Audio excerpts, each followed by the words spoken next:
adore benih kekuatan Yesus. Yesus bintang thật mơ ác cờ lời phù đạo cơ nhu và cơ nhu rai hang tơ lời khắp pa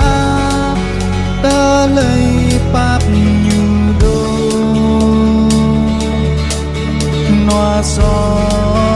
namun nuôi chỉ đầy ram rừng nhà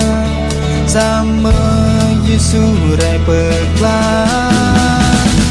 Adore don benih kuayan berakar berkelai Dun rai laya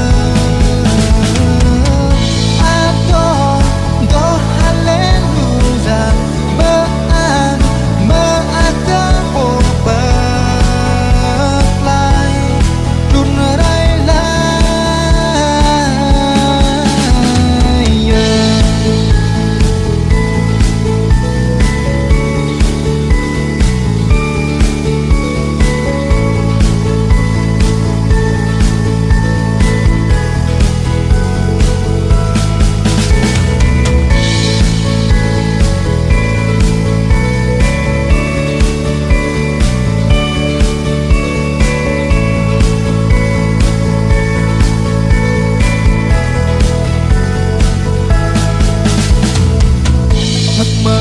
Kekuatan Yesus tunrai tak ada benih kekuatan Yesus.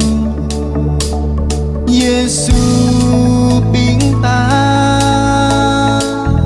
thật mơ ác cờ lời phù đạo cơ nhu và cơ nhu rai hang tơ lời khắp pa tơ lời pap nhu đô